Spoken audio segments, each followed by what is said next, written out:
O signo de Sagitário nos apresenta o triunfo do Redentor. E vemos aqui nesta imagem a representação do planisfério dos céus, com destaque para a constelação Sagitário e seus decanatos, Lira, Ara e Draco. E quando lemos nas Escrituras, nos Salmos 45, logo nos primeiros versículos, nos apresenta a seguinte imagem. Cinge a espada no teu flanco, herói, cinge a tua glória e a tua majestade, e nessa majestade cavalga prosperamente pela causa da verdade e da justiça. E a tua destra te ensinará proezas, as tuas setas são agudas, penetram o coração dos inimigos do rei. Os povos caem submissos a ti. Salmos 45, do 3 ao 5. E no Salmo 45, o salmista começa com a dedicação do salmo ao rei, logo no versículo 1, e lhe dirige palavras de louvor, versículos 2 ao 9, onde o Messias é apresentado na beleza da sua graça, eternamente abençoado por Deus, versículo 2, e em linguagem parecida com a mensagem do Salmo 2 sobre a exaltação do Filho ungido, o poder do Rei é frisado nos versículos 3 ao 5.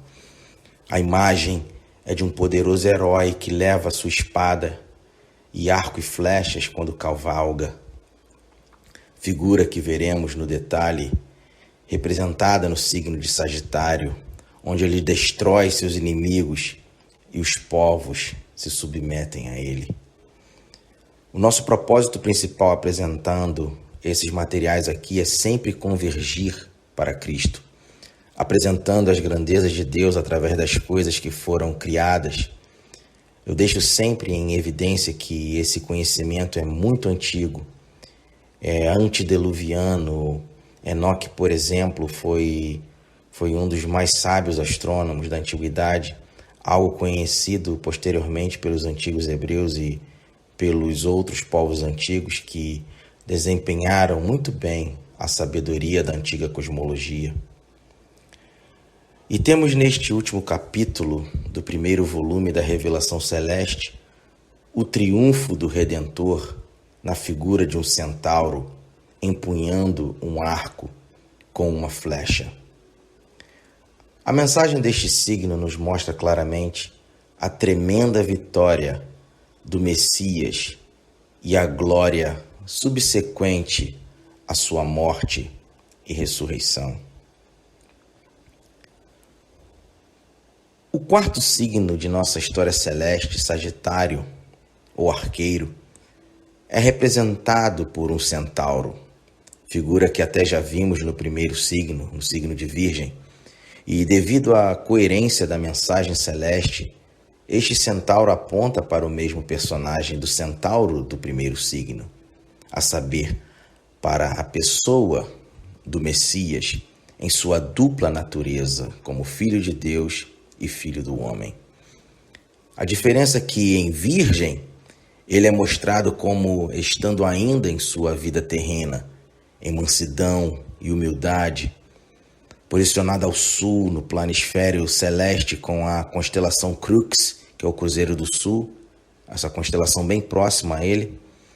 Mas aqui em Sagitário, ele é visto em sua elevada posição celeste, justamente no percurso do Sol, muito além do sofrimento e vergonha da cruz, acima de todo poder e principado, e em posição de ataque, prestes a desferir o golpe fatal contra seu maior inimigo, representado pelo escorpião.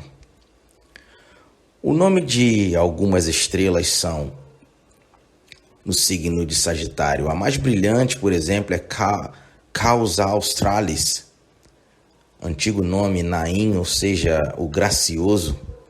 Temos também a estrela Rukbat, que significa entronizado.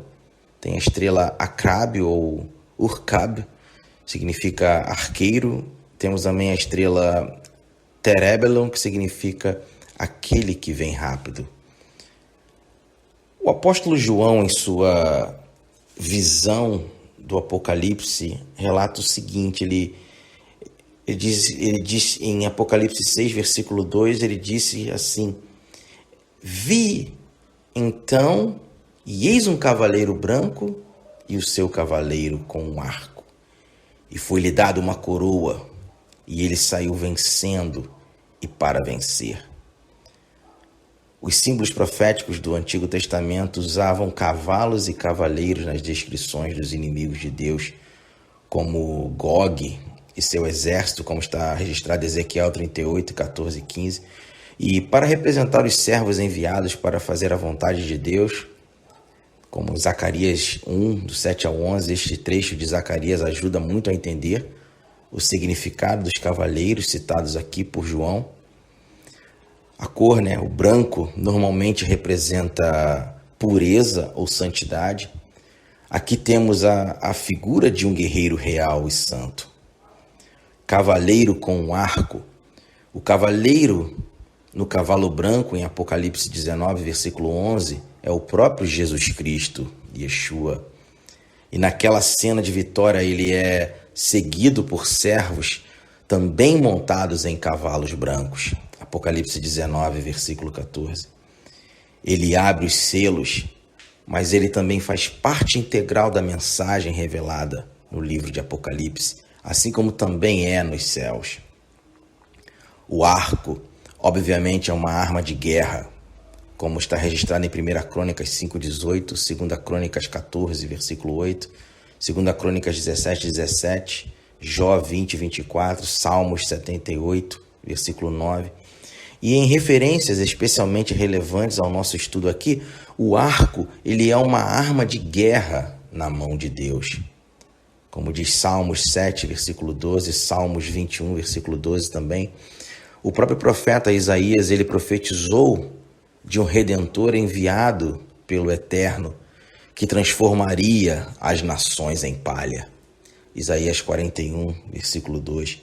A imagem mais próxima do Antigo Testamento, juntando as figuras de cavaleiro e arco, se encontra em Zacarias 10, versículos 3 ao 5, onde diz assim a palavra de Deus: mas o Senhor dos Exércitos tomará a seu cuidado o rebanho, a casa de Judá, e fará desta o seu cavalo de glória na batalha. De Judá sairá a pedra angular dele, a estaca da tenda dele, o arco de guerra. Dele sairão todos os chefes justos, e serão como valentes, que na batalha pisam aos pés os seus inimigos na lama das ruas. Pelejarão, porque o Senhor está com eles, e envergonharão os que andam montados em cavalos.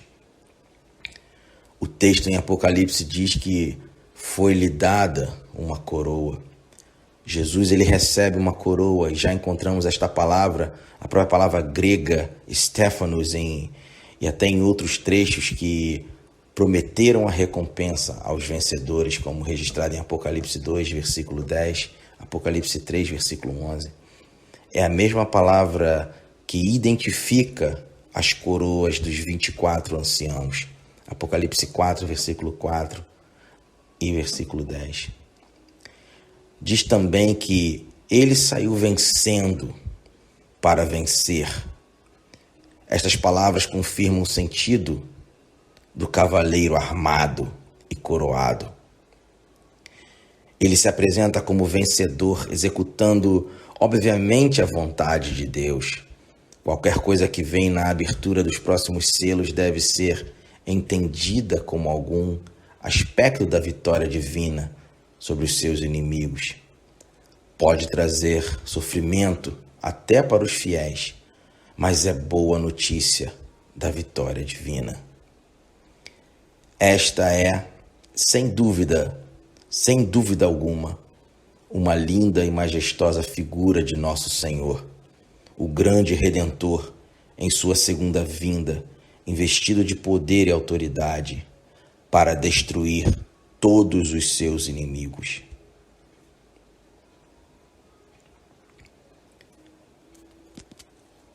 Assim, neste signo, temos a figura de um poderoso guerreiro, um arqueiro prestes a atirar sua flecha que está apontada na direção do coração do grande escorpião, que é a estrela Antares, quando acompanhamos o próprio percurso do Sol.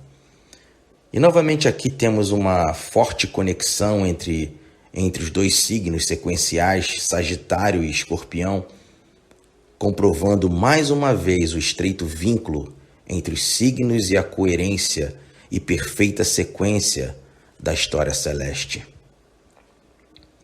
Novamente, a própria palavra Sagitários, né, palavra que vem do latim, em hebraico e siríaco significa o arqueiro, e em acádio Nunki, significa príncipe da terra, e em árabe Al-Qaus, que significa a flecha.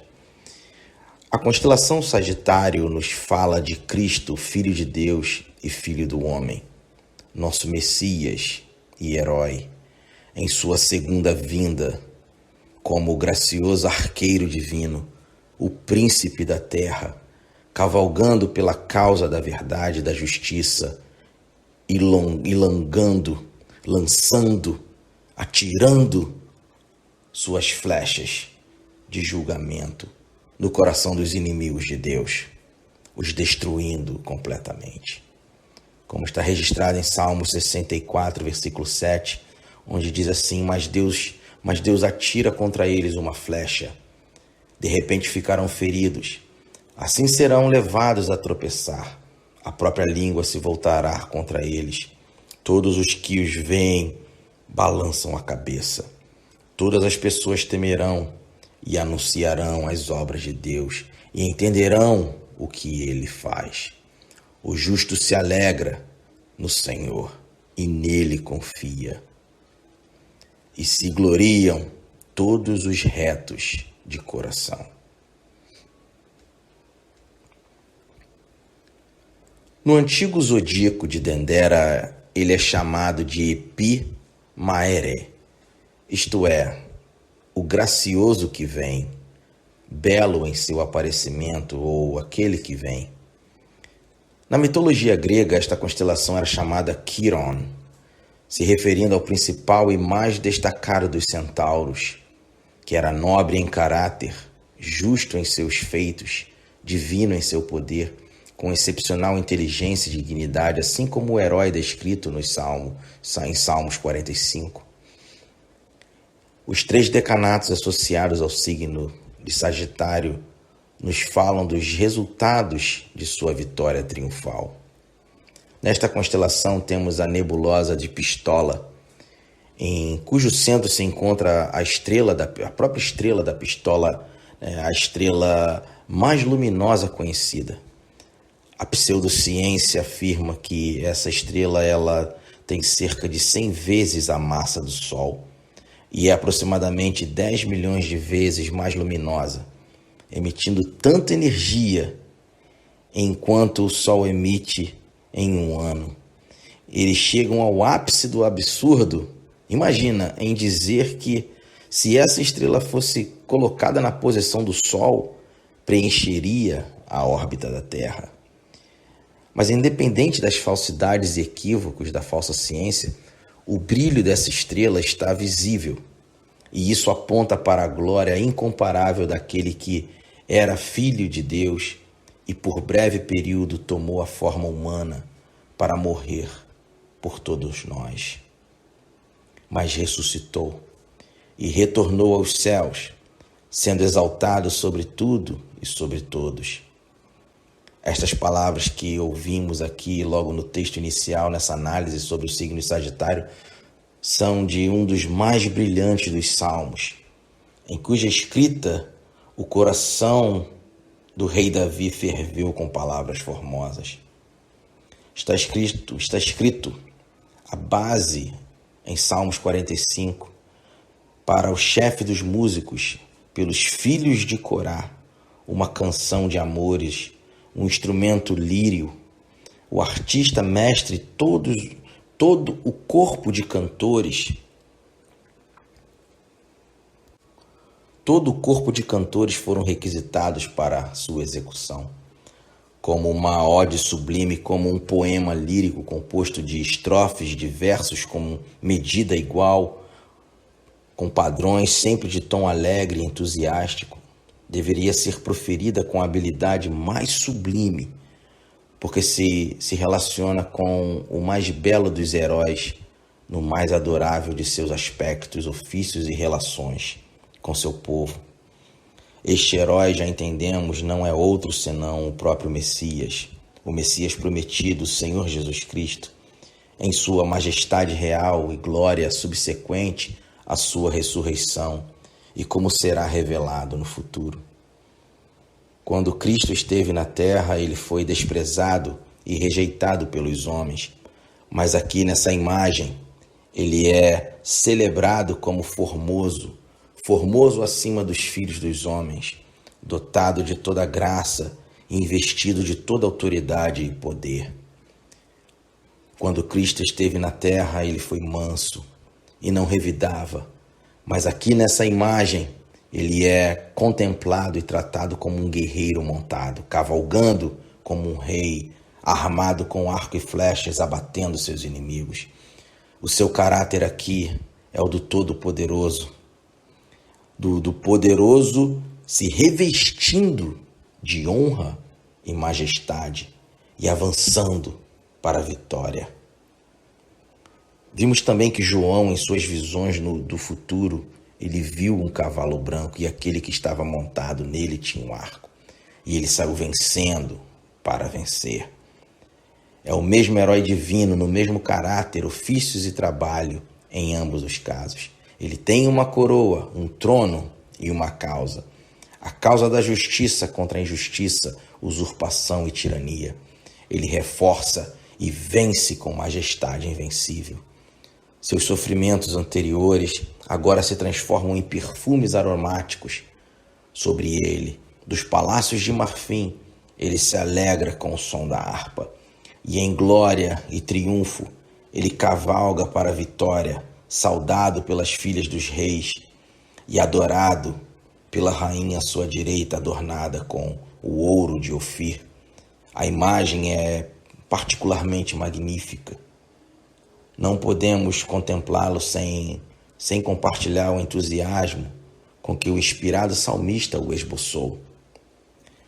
Mas o surpreendente, como já vimos, é que também está no zodíaco e aparece em extensão em Sagitário, onde neste signo temos novamente a semente de dupla natureza da Virgem, o Filho de Deus como o Filho do homem.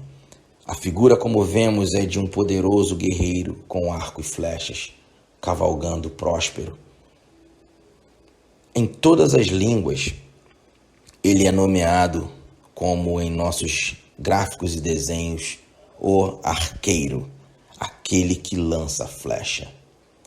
Na forma, ele é o centauro, o perfurador, como vimos desde o signo de Virgem, mas em conexão com a cruz, com a constelação do Cruzeiro do Sul, bem abaixo, em direção às regiões ocultas, nas extremidades do planisfério dos céus, se oferecendo como vítima e sacrifício para satisfazer as demandas das justiças mais elevado ao alto, estacionado no caminho do sol.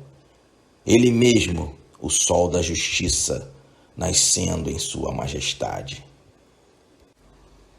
Os antigos gregos chamavam a constelação de Sagitário de Quiron, o executor, o centauro-chefe, a quem eles descreveram como o centauro que pratica a justiça, precisamente porque este salmo que lemos aqui anteriormente representa o cavaleiro e herói de quem fala. Outros centauros foram considerados mesquinhos e inferiores à humanidade, pois Cristo foi considerado em sua humilhação, mas com Quiron, tudo nobre, justo, refinado e bom estava conectado.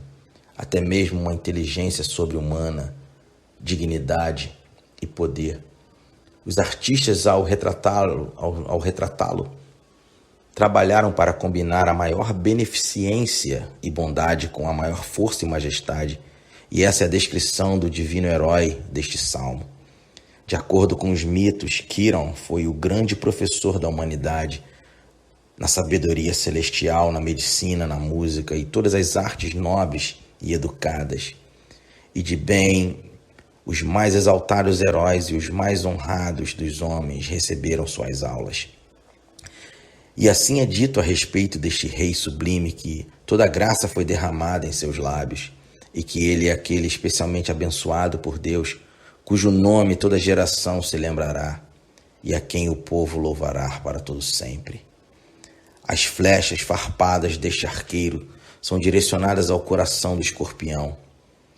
Foi cantado de Quiron no meio das estrelas douradas. Ele está refulgente agora e empurra o escorpião com seu arco dobrado. E assim as flechas do divino herói do texto são agudas no coração dos inimigos do rei. Sua guerra é com toda a ninhada de serpentes e sua saída é para a sua destruição. Quer entendamos do poder moral e renovador do Evangelho, das administrações judiciais do Filho do Homem no final e cumprimento da propagação do Evangelho, ou roncemos naturalmente de ambos. É o ofício e o propósito em todas as ações do glorificado Cristo para perfurar e ferir a serpente, o diabo, para destruir todas as suas obras e poder e para incapacitá-lo para sempre. E isso é mostrado neste signo, assim como é declarado no Evangelho. Alguns dos nomes no signo Sagitário expressam a ideia adicional de graciosidade e deleite, em conexão com a ação significada, o que novamente está de acordo com o ditado atribuído a Cristo em ambos os testamentos, onde diz que eis que venho. No volume do livro está escrito a meu respeito: deleito-me em fazer a tua vontade, ó meu Deus. Sim, a tua lei está dentro do meu coração. Eu preguei a justiça na grande congregação, eis que não contive meus lábios. Rapidez é outra ideia incluída nesses nomes, e de força rápida e irresistível, da qual cavalos e cavaleiros são as imagens bíblicas, particularmente em conexão com as cenas do grande julgamento que Cristo foi designado para decretar.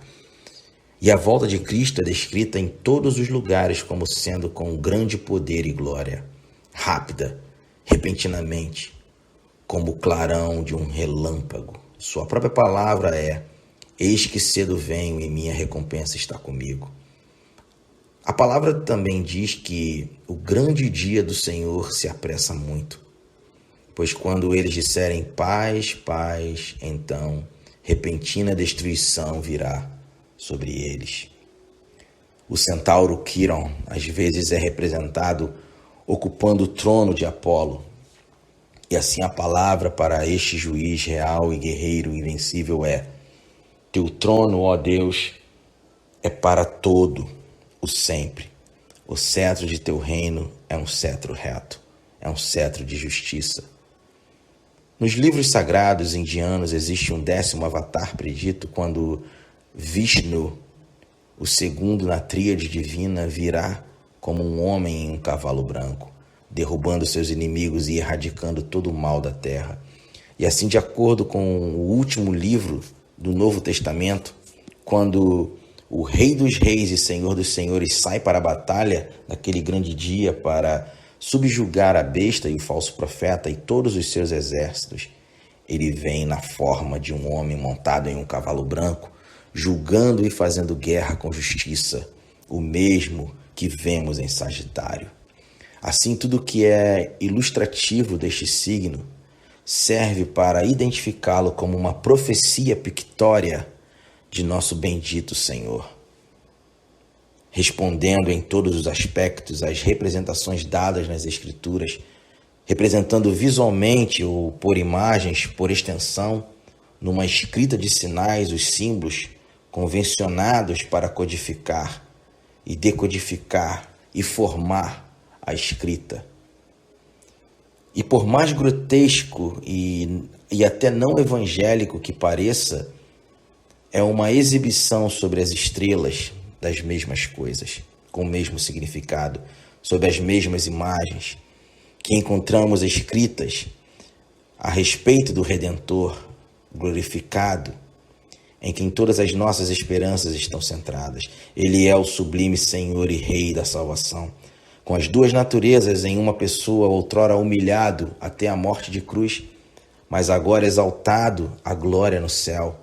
Ele é o sábio, o verdadeiro, o bom, o justo, que se posiciona pela defesa e administração da justiça contra o diabo e todos os poderes do adversário. Ele é o poderoso guerreiro que cavalga próspero com o arco e flechas da verdade do julgamento, sempre mirando no coração do inimigo e nunca mais desistindo até que ele tenha levado tudo até a vitória eterna, quando a morte e o Hades e todos os poderes e filhos do mal terão afundado para sempre em sua merecida perdição. E os decanatos deste signo confirmam e ilustram ainda mais o que assim lemos e analisamos e observamos e decodificamos e entendemos sobre Sagitário. Vamos ver agora cada um desses decanatos. Começaremos a analisar. Começaremos pela constelação de Lira. Constelação Lira significa a harpa. Nos apresenta o louvor preparado para aquele que venceu. Temos nesta constelação a representação de uma águia voando para o alto, cujo corpo é uma harpa, ou então uma harpa com asas de águia que voa para cima. A harpa é o mais antigo instrumento de cordas conhecido e sempre foi utilizado em serviços religiosos, sendo associado à profecia, ao louvor e à adoração a Deus. Essa harpa no primeiro decanato de Sagitário indica que existe alegria, cântico e louvor ao poderoso arqueiro pelo que ele realizou. Assim temos nesta constelação o louvor que é devido àquele que é filho de Deus e filho do homem, representado por Sagitário, pois ele venceu o grande escorpião e a antiga serpente. A estrela mais luminosa é uma das mais brilhantes do céu e, desde os tempos mais remotos, é conhecida pelo nome Vega, que significa exalte-o ou ele será exaltado. As outras duas estrelas mais brilhantes se chamam Sheliak, que significa uma águia, e Sulafat significa que acende, assim como o louvor. Toda a mensagem desse símbolo celeste é fascinante. Não somente nos mostra uma harpa, mas também uma águia voando para as alturas, como que nos mostrando o voo alto do louvor. Além disso, como a águia é inimigo natural das serpentes, isso nos revela que o louvor, quando sobe como águia, destrói os inimigos, isto é, as serpentes. Outra possível representação que não altera o significado do símbolo, do signo, é de uma águia levantando voo, segurando uma harpa em suas garras. Vega é a quinta estrela mais brilhante no céu noturno. A própria pseudociência também diz que ela é 54 vezes mais luminosa que o Sol, é de cor azulada. E provavelmente há 12 mil anos atrás, essa estrela Vega, ela era a estrela polar. E, de acordo com a mitologia grega, essa harpa colocada nos céus pertencia a Orfeu, que quando a tocava, toda a natureza, animais, monstros marinhos, árvores, rios, montanhas, inclusive o mundo inferior, o mundo dos mortos, parava para ouvir.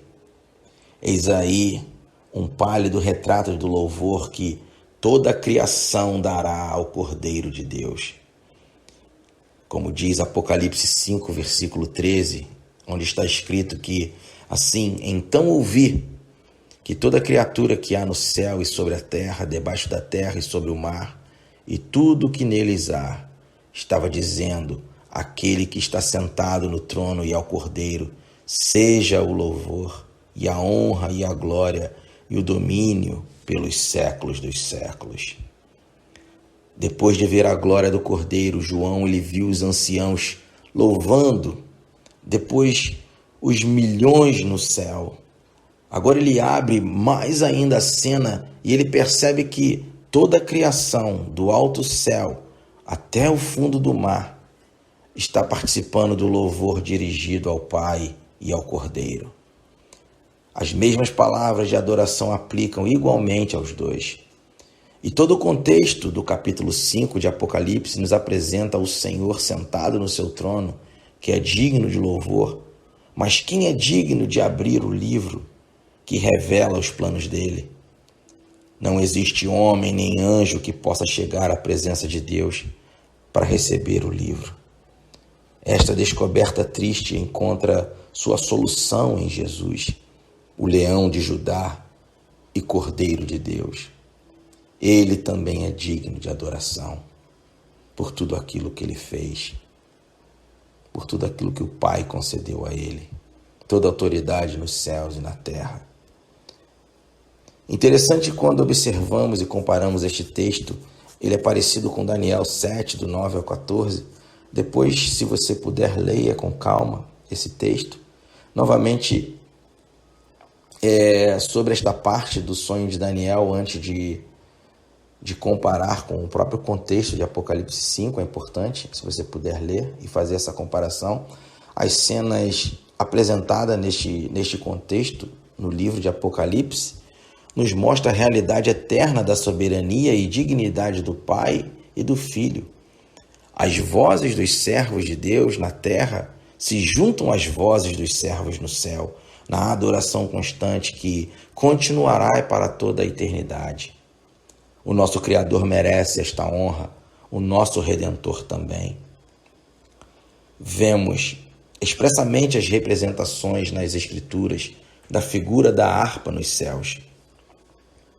Apocalipse 5:8 diz assim: e quando tomou o livro, os 4 seres viventes e os 24 anciãos prostraram-se diante do Cordeiro, tendo cada um deles uma harpa e taças de ouro cheias de incenso, que são as orações dos santos.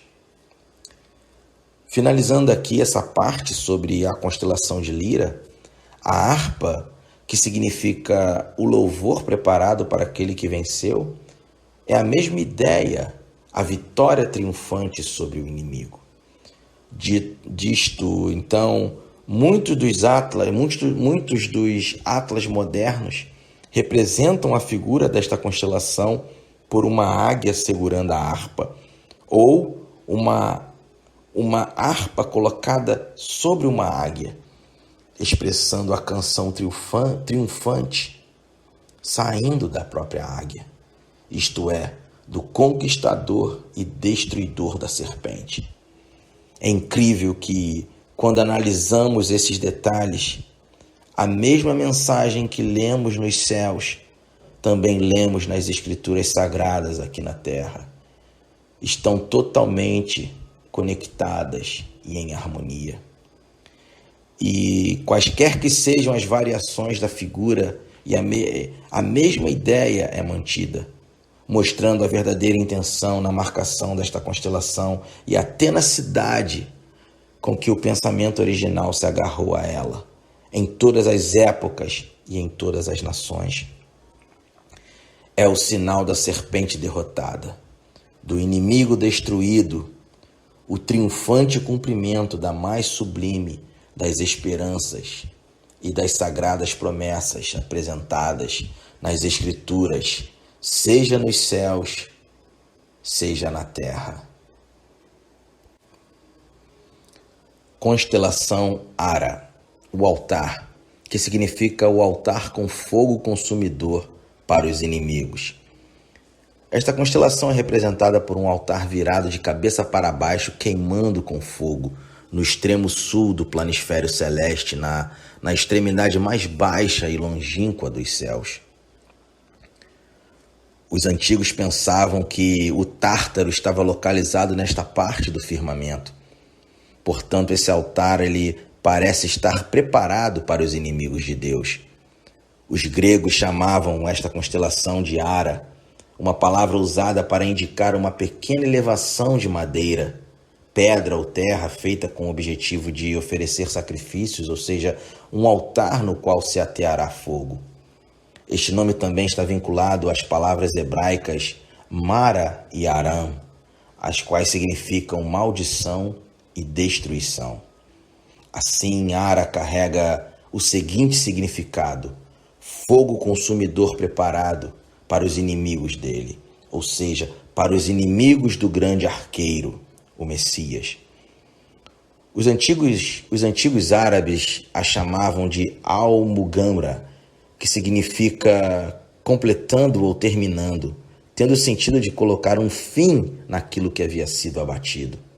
Sim, o Todo-Poderoso preparou este lugar de julgamento e fogo consumidor para o diabo e seus anjos e todos os que seguem lá nas baixas regiões espirituais, que é o local de perdição final.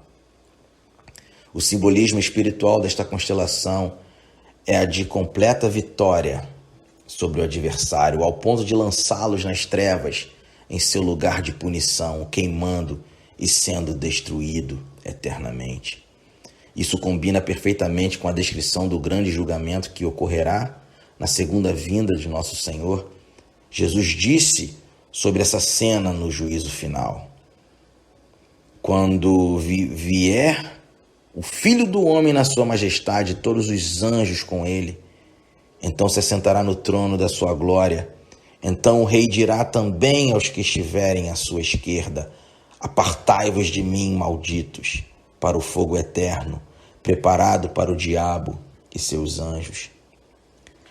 Também em Salmos 21, vemos toda essa figura se desvendando diante de nós.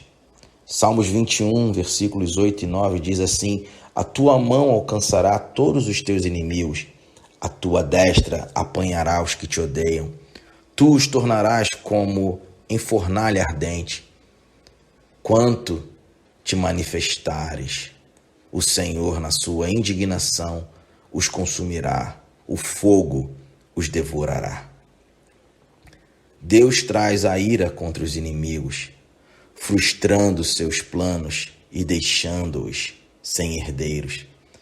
E diante de um contraste tão claro entre os fiéis e os ímpios, o único caminho sensato é a submissão ao Senhor. Em Salmos 21, esse salmo ele encerra com palavras de adoração ao único que merece. No versículo 13 de Salmos 21 diz assim: exalta-te, Senhor, na tua força. Nós cantaremos e louvaremos o teu nome. Ara também tem o significado da pira ardente. Ainda mais, isso é significado nesse segundo decanato de Sagitário, onde novamente os árabes chamam de Al-Mugamra, onde a conclusão, o acabamento, a concretização de um fim do que foi empreendido.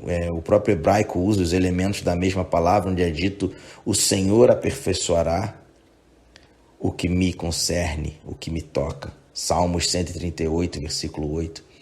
E quando conseguimos entender os detalhes dos significados das palavras, facilita bastante compreender o significado da figura apresentada nas estrelas. Lembro novamente que os antigos gregos chamavam de Ara, uma palavra que os latinos usavam para denotar uma pequena elevação de madeira, pedra ou terra feita para fins sagrados, especialmente para sacrifícios, daí um altar. E também uma pilha funerária, um crematório, de onde temos em nossos mapas celestes a figura de um altar coberto com fogo ardente, para denotar esta constelação. Os antigos gregos usavam a palavra Ara também, às vezes, no sentido de oração, mas frequentemente no sentido de imprecação, né? Praga, maldição, o efeito de maldição, ruína, destruição. Personificado era o nome da deusa da vingança e da destruição. Em Édipo, é o nome da verdadeira maldição de Édipo, personificada na literatura grega, onde Édipo ele descobriu algo trágico sobre sua vida e ele foi amaldiçoado pelos deuses. Um dos oráculos já lhe tinha avisado sobre seu destino trágico, ser morto por seu próprio filho. A palavra Ara se conecta diretamente com o hebraico Mara e Aram, que significam uma maldição ou destruição total. Nas latitudes em que essas constelações foram originalmente formadas, Ara estava no horizonte mais baixo do sul. As regiões além disso foram contempladas como as regiões inferiores, o mundo subterrâneo, as regiões das trevas, trevas exteriores, assim como as regiões em direção ao Polo Norte são contempladas como as regiões superiores, as regiões da luz e do céu. Quem conhece a verdadeira cosmologia do mundo real, a cosmologia hebraica e dos povos antigos, consegue muito bem entender como isso funciona. E de maneira bastante singular, esse fogo de Ara, eles queimam para baixo, em direção ao abismo escuro e escondido, em direção ao que conhecemos como Polo Sul, coberto e invisível. Todo o significado do nome e da figura se conecta com a perdição final, a maldição completa, o envio para o lago de fogo. No antigo zodíaco de Dendera, a figura é diferente, mas a ideia é praticamente a mesma. No zodíaco de Dendera temos uma figura humana, né, tronada e empunhando o mangual, que é um instrumento tipo de debulhar e esmagar. Existe o mangual para fins agrícolas, até já o mangual com fins militares, ele era uma bola de metal com saliências pontudas, presas ao cabo por uma corrente, que aí era usado em batalhas. E essa figura, ao mesmo tempo, colocada sobre um chacal, frequentemente identificando com o dragão. Aqui está o animal impuro e astuto das trevas, posto sob domínio e julgamento. E esta figura tem um nome que significa aquele que vem, o mesmo que em escorpião. E o significado do signo é, portanto, claro. A ideia é vitória sobre o inimigo, lançá-lo para as regiões das trevas, esmagá-lo sob os pés do conquistador na punição, no juízo final. E de acordo com as Escrituras, a destruição de Satanás e seu reino pelo nascido da Virgem, o Filho de Deus, é continuar passo após passo para a derrocada completa e perdição final. Uma maldição foi pronunciada sobre Satanás em Gênesis 3, anunciando que sua cabeça seria pisada sobre o calcanhar da prometida semente da mulher. Embora fosse um homem forte, armado, mas forte para vir sobre ele, para tirar dele sua armadura e subjugar todas as coisas a si mesmo, destruindo os principados e potestades e triunfando sobre eles, Cristo nos fala de fogo eterno, preparado para o diabo e seus anjos.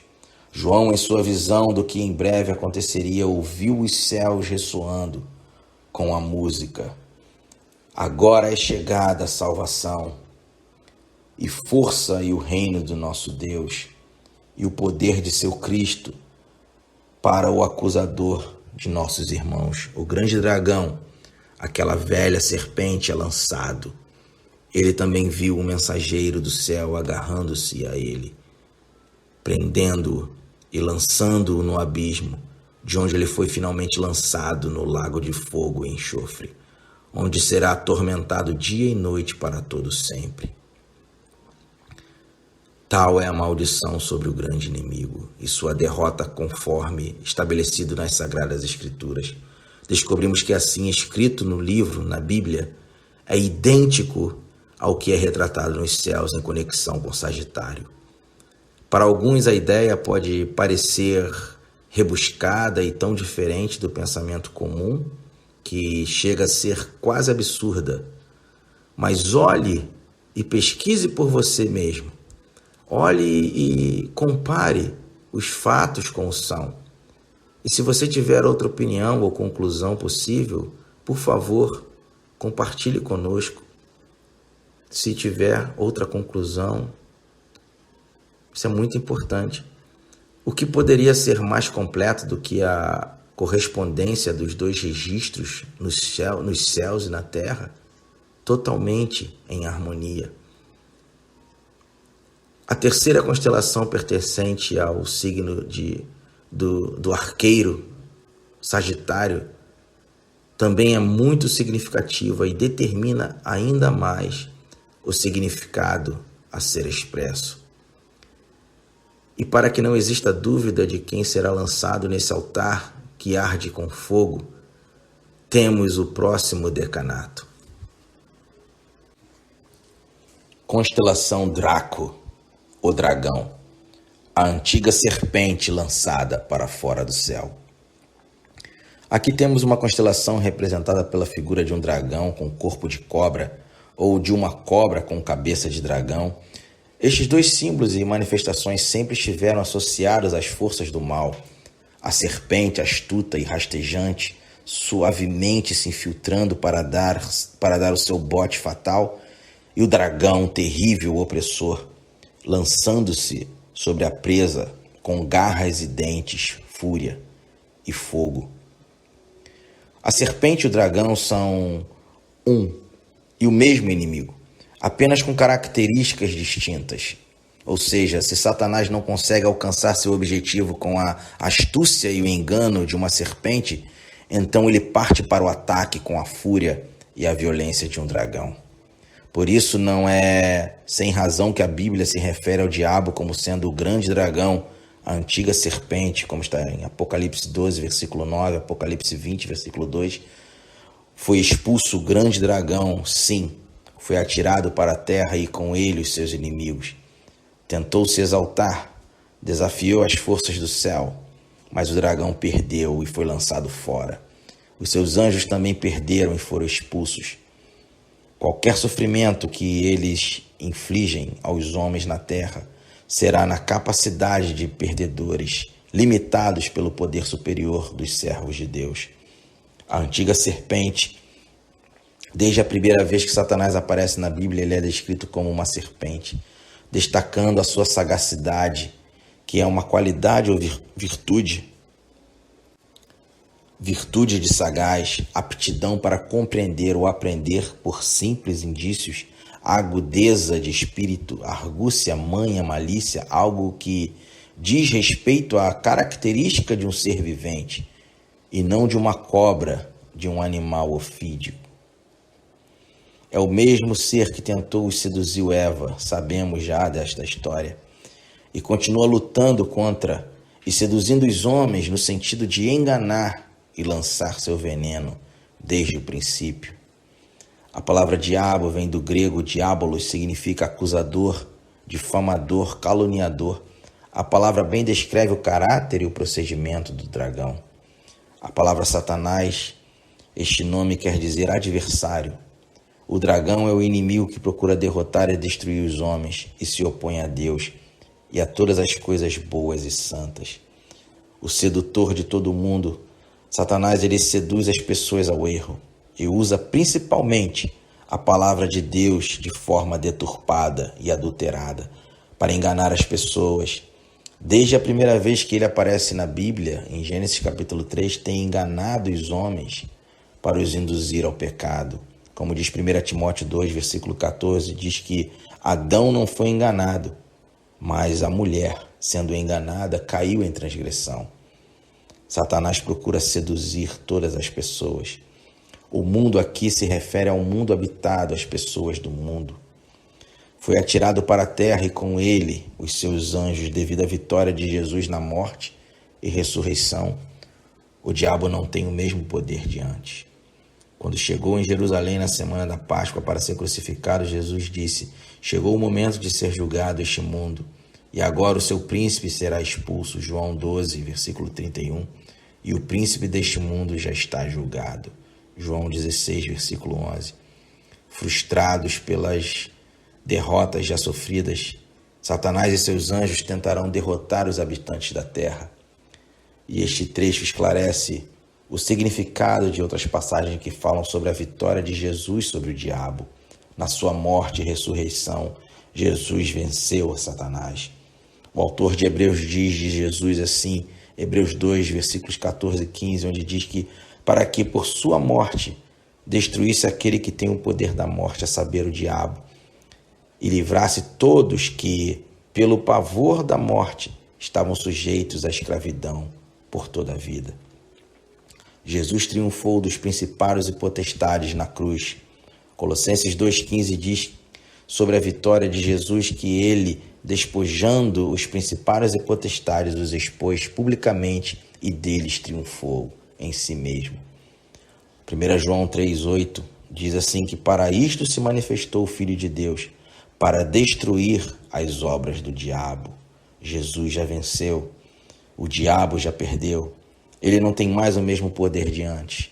Quando foi derrotado por Miguel como resultado da vitória de Jesus até no mundo atemporal, antes da fundação do mundo, agora restou para ele somente a possibilidade de afligir as pessoas na terra, como parte do teste de carne e sangue, onde os eleitos devem passar para fazerem a escolha certa. E como um exército que perde e se retira do campo de batalha, atacando com raiva as pessoas desprotegidas que encontram no caminho para casa, o diabo e seus anjos são expulsos do céu e conseguem apenas afligir os que habitam na terra. O fato de o diabo ainda agir na terra não nega a vitória total de Jesus.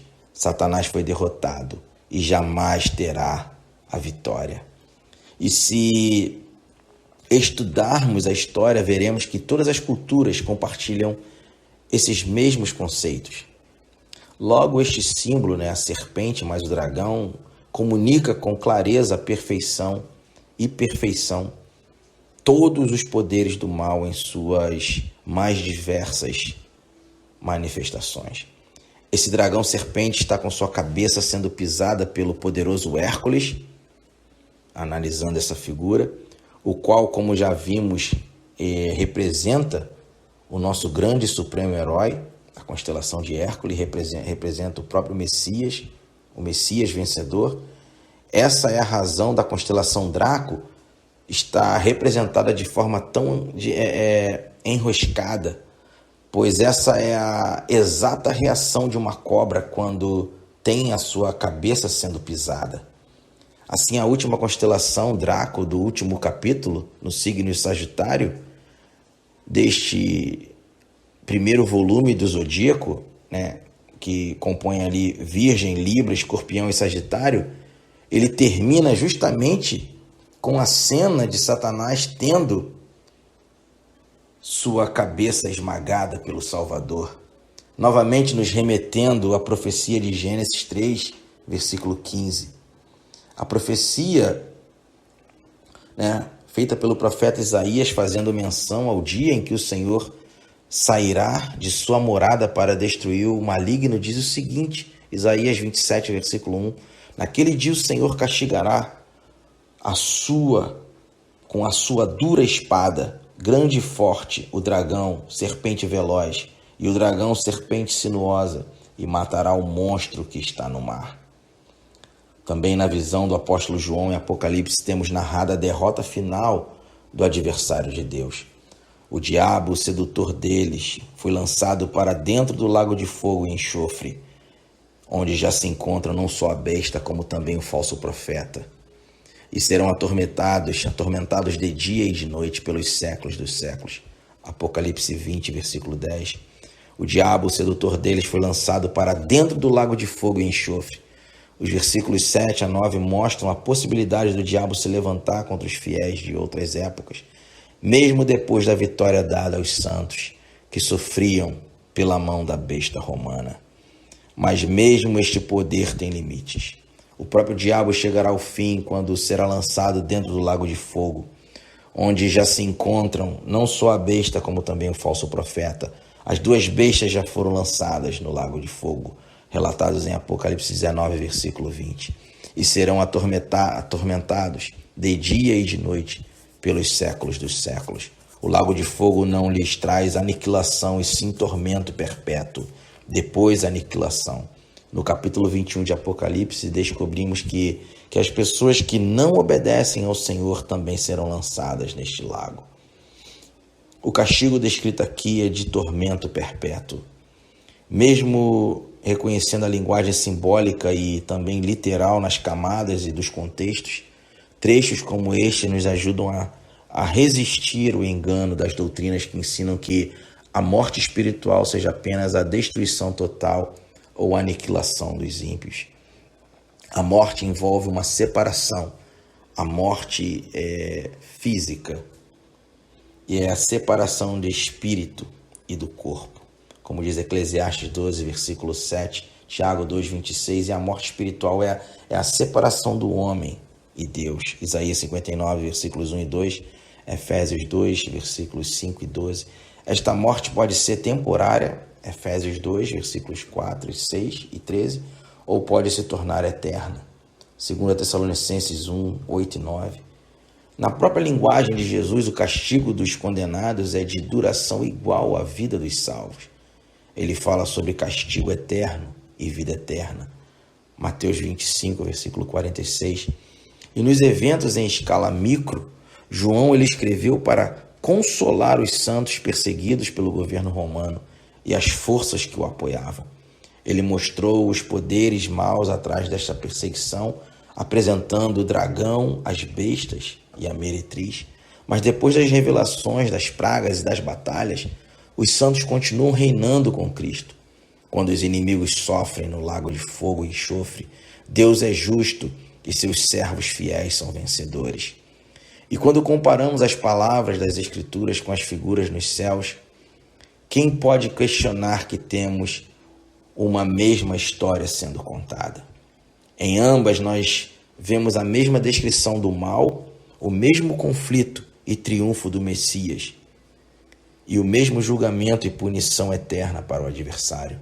Semelhantemente, a mitologia grega antiga nos conta que era o dragão, Ladão, que possuía o corpo de serpente, que impedia os homens de alcançarem as maçãs douradas do jardim das Hespérides, que davam a imortalidade a quem as comia.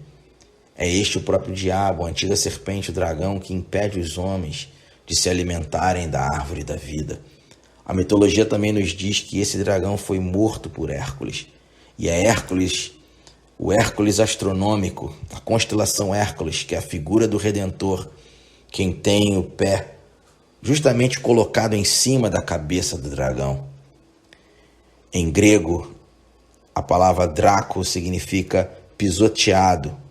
Os antigos egípcios a chamavam de Herfent, que significa a serpente maldita. Eis o nome de algumas de suas estrelas na constelação Draco. A principal estrela é Thuban, no hebraico significa astuto, em árabe significa serpente. Temos também a estrela Rastaban, em hebraico significa a cabeça da astuta, ou Alvaid, em árabe significa o aniquilado. Temos também a estrela Etamim, no hebraico significa a longa serpente, o dragão. Estrela Grumion, em hebraico significa o enganador. A estrela El-Atik, em árabe significa o fraudulento. A estrela El-Asier, em árabe significa o humilhado. E a estrela Gianser, hebraico significa o inimigo punido. E por último, Aldib significa o réptil. Então essas são algumas das estrelas principais na constelação Draco. Essa estrela Thunan, ela já foi há aproximadamente entre 6.000 a 4.700 anos a estrela polar ou a estrela do norte, isto é, a estrela central dos céus ao redor da qual todas as outras estrelas revolviam em círculo e para onde o fluxo de rotação do firmamento aponta. E agora, segundo a pseudociência, eles acreditam no modelo heliocêntrico de uma Terra-globo e devido ao movimento de precessão, segundo o que eles acreditam, segundo esse movimento de precessão da Terra-globo, eles acreditam atualmente que o eixo do planeta aponta para uma estrela que se encontra na constelação Ursa Menor, né, a estrela Polaris. E bem entendemos que a estrela polar está no centro da Terra, no norte, e ela é imóvel. E isso só funciona de fato em um modelo cosmológico de uma Terra plana e estacionária.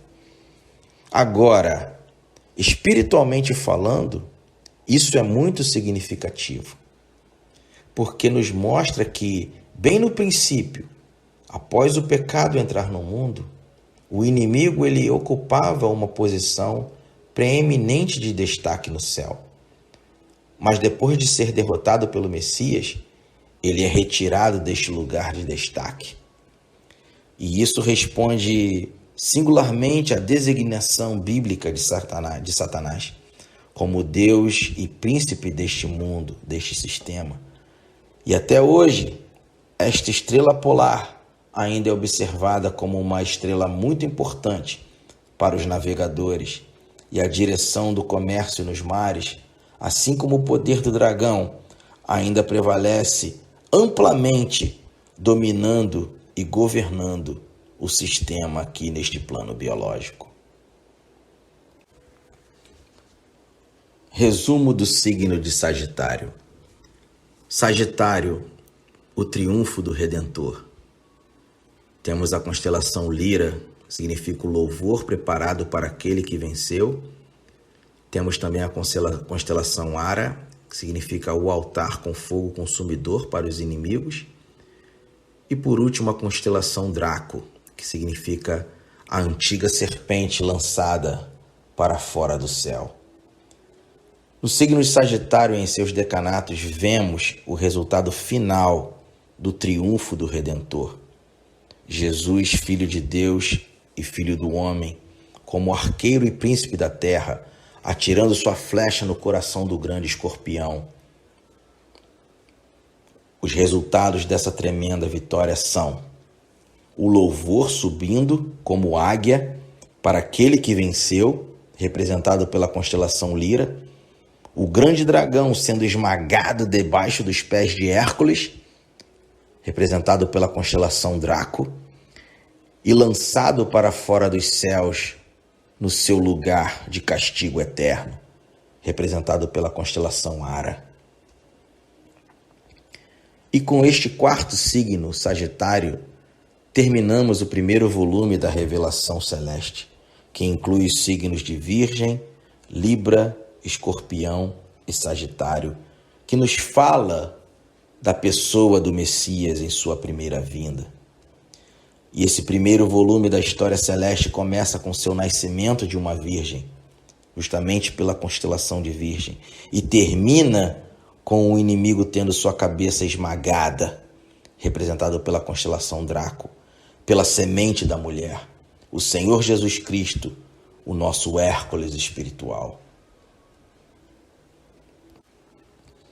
A pergunta é a seguinte: não é essa a história gravada nos céus exatamente o que está registrado nos evangelhos, na Bíblia, nas Escrituras? Resumindo aqui, fechando o primeiro volume da História Celeste, vimos até agora, corroborando com os registros bíblicos, a história iniciando no signo de Virgem, em amarelo aqui no gráfico, onde Virgem significa a promessa do Redentor, seguido pelas constelações de Coma, que significa o desejado das nações, depois o Centauro, demonstrando a dupla natureza do Filho de Deus, e Boôtes, o ceifeiro que virá no juízo final.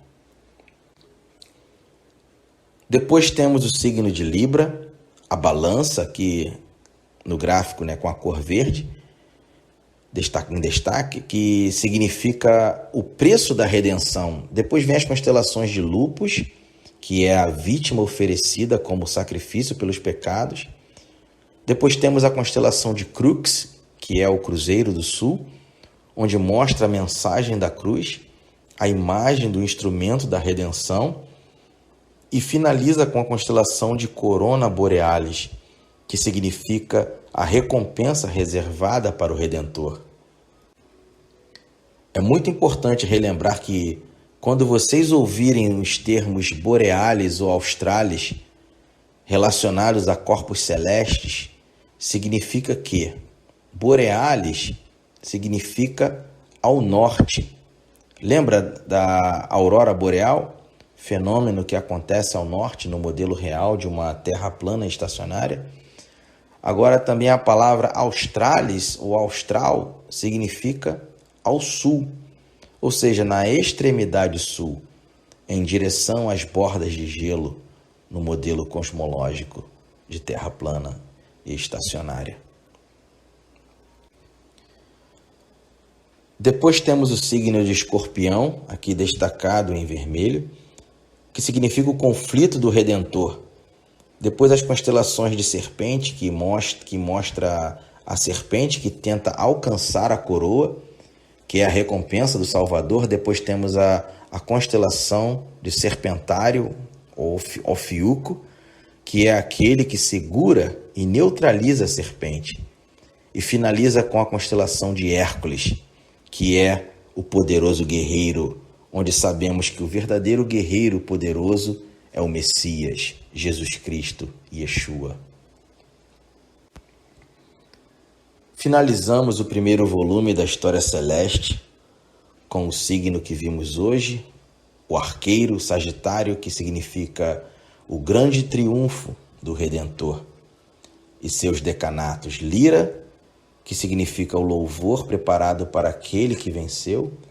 Depois temos o altar, Ara, que é o altar com fogo consumidor para os inimigos. E finaliza com a constelação Draco, o dragão, que significa a antiga serpente lançada para fora do céu. Então, em nosso próximo vídeo, vamos continuar esta maravilhosa narrativa celestial. E se o Eterno permitir, vamos entrar no segundo volume da Revelação Celeste, representado pelos signos de Capricórnio, Aquário, Peixes e Áries, que vão focar na história da igreja na Terra. A igreja que é formada pelos eleitos de Deus, pelas pedras vivas daqueles que foram chamados para fora do pecado. Até a próxima constelação, se Deus permitir, onde estaremos falando sobre o signo de Capricórnio. Não perca. Um forte abraço. Shalom, shalom.